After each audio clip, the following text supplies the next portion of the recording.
बंजारन बहू। कमला एक बहुत स्वार्थी महिला है। उसने पैसों के लिए एक ऐसे इंसान से शादी की जो पहले से शादीशुदा और एक बच्चे का पिता भी था। कमला के पति को मरे हुए एक अरसा बीत गया है। अब वो अपने सौतेले बेटे वैभव के साथ रहती है। वैभव के दिल में अपनी माँ को लेकर इतना डर है कि वो अपनी माँ के सामने एक शब्द नहीं बोल पाता। उसकी माँ जो कहती है उसको सर झुकाकर वही मानना पड़ता है। वैभव, तुमने अभी तक घर का काम क्यों नहीं किया? तुमसे कितनी बार कहा है कि सूरज निकलने से पहले तुम घर की साफ सफाई पूरी कर दिया करो। वैभव कुछ नहीं बोलता, चुपचाप सर झुकाए अपनी माँ की बात सुनता रहता है। तभी पास में खड़ा नौकर सुखराम कहता है, मालकिन, वैभव बाबा को रात से तेज बुखार है, इसलिए वो सुबह जल्दी उठ नहीं पाए। उनके बदले मैं घर की साफ सफाई कर देता हूँ। इसे कोई बुखार नहीं है। मैं इसे अच्छी तरह से जानती हूँ। ये सब काम न करने के बहाने हैं। सुखराम काका, बोल दो इसे, सारे घर का काम यही करेगा। और इससे समय पर अपना काम पूरा नहीं किया तो इससे आज का खाना भी नहीं मिलेगा। मगर मालकिन, वैभव बाबा की सच में ही तबीयत खराब है, आप एक बार देख तो लीजिए। कमला बिना कुछ बोले वहां से चली गई और बेचारा वैभव तेज बुखार में भी काम करता रहा।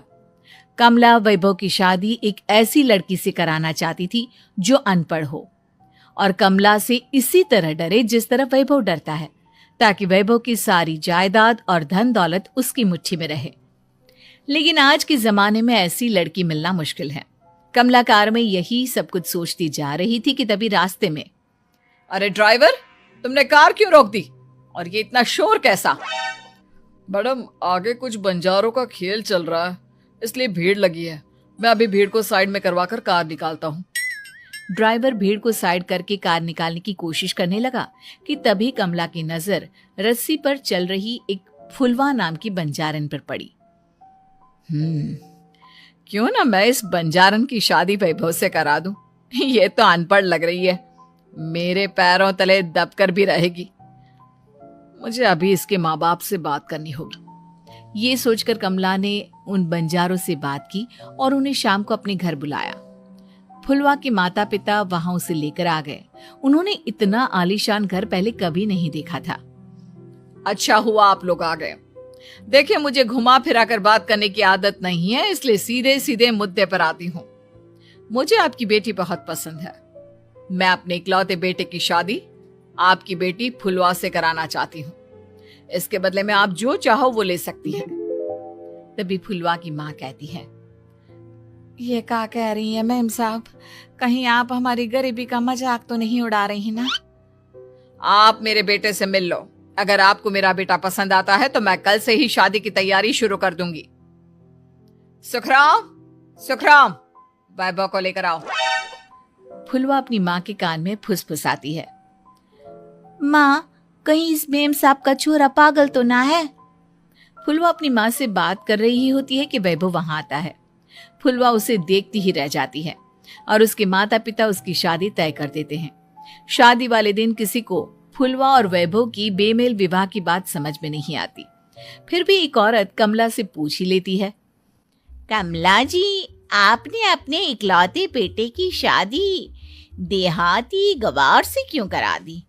ये बंजारन आपके घर की बहू बनने लायक तो नहीं है। कम से कम अपने स्टेटस का ही ख्याल कर लिया होता। बहू तो अपने टक्कर की लाती, आपने तो बंजारन को ही बहू बना लिया। अब कमला को समझ में नहीं आ रहा था कि इस बात का क्या जवाब दे। वो कुछ देर चुप रही और सोच समझ कर कहती है, बहन जी, आपको तो पता है आजकल के बच्चे किसी की बात कहाँ सुनते हैं। मैं तो अपनी बहू एक पढ़ी लिखी और अपनी सोसाइटी की ही ढूंढ रही थी। लेकिन मेरे बेटे ने मेरे सामने इस बंजारन को लाकर खड़ा कर दिया। बोला कि मैं शादी करूंगा तो इसी से। अब भला मैं क्या करती? मुझे अपने बेटे के सामने झुकना ही पड़ा। कमला की ये बातें सुखराम भी सुन रहा था। उसने ये सारी बातें वैभव को जाकर बता दी। काका, मैं तो फुलवा को जानता भी नहीं, फिर माँ मेरे बारे में झूठ क्यों कह रही है? अरे बेटा, तुम कितने भोले हो।